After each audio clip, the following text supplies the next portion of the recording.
Emmanuel To, KT News, Nairobi. Thanks, Emmanuel. Kenya's political history has always found a way of repeating itself. A truce between President William Ruto and Azimio leader Raila Odinga has once again brought to the fore despite opposition from various Kenya Kwanza leaders. Our senior political affairs reporter Chris Tairo looks at the previous engagements between the sitting government and the opposition and what such talks entailed.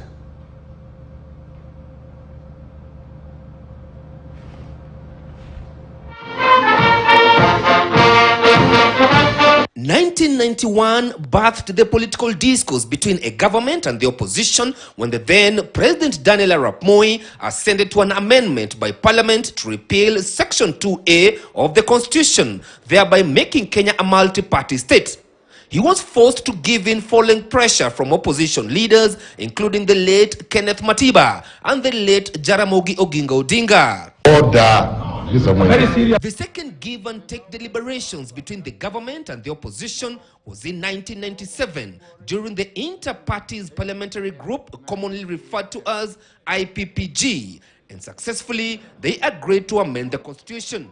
Since then, the opposition has always found its way to pile pressure on the government to give in to their demands. The Sunday presser by President William Ruto agreeing to talk to opposition leader Raila Odinga and deliberate on the demands by Azimio, including the fresh composition of IEBC selection panel through a bipartisan approach, is not new in the country's political history. It is only the name that changes.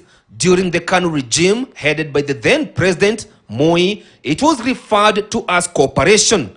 During the late President Moi Kibaki's regime, they coined a Kiswahili name and called the talks as Nusu Mkate. In the Jubilee administration, which was headed by retired President Uhuru Kenyatta, they called it handshake. And this time round, they have a new word for handshake, referring to the talks between Azimio and Kenya Kwanza as bipartisan.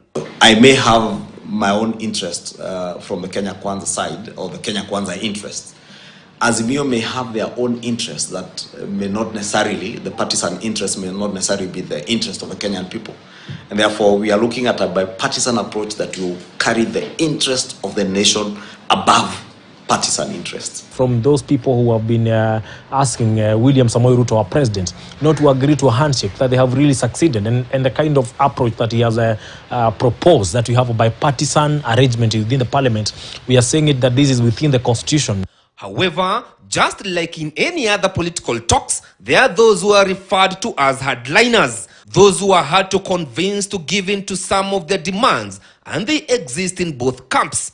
In Kenya Kwanza, leading the list of hardliners is Deputy President Rigathi Gachagua, Prime Cabinet Secretary Musalia Mudavadi, who is on record dismissing any talks between government and the opposition, Majority Leader in the National Assembly Kimani Ichung'wah, Kiharu MP Ndindi Nyoro, and ICTCS Eliud Owalo. In Azimio, those perceived to be hardliners and will likely be members of the Azimio committee during the talks include NAK Kenya leader Martha Karua and former running mate to presidential candidate Raila Odinga in last year's elections, Narok Senator Ledamo Lekina, Embakasi East MP Babu Owino, and Jubilee Party Secretary General Jeremiah Kioni.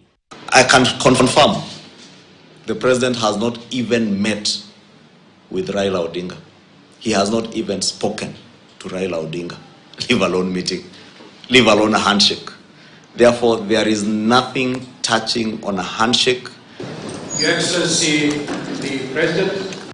With history repeating itself, how long the talks between the two camps will take will depend on how fast the perceived hardliners will agree to give in some of their demands, and whether both principals, President William Ruto and Azimio leader Raila Odinga, will agree to finally meet publicly and declare a ceasefire.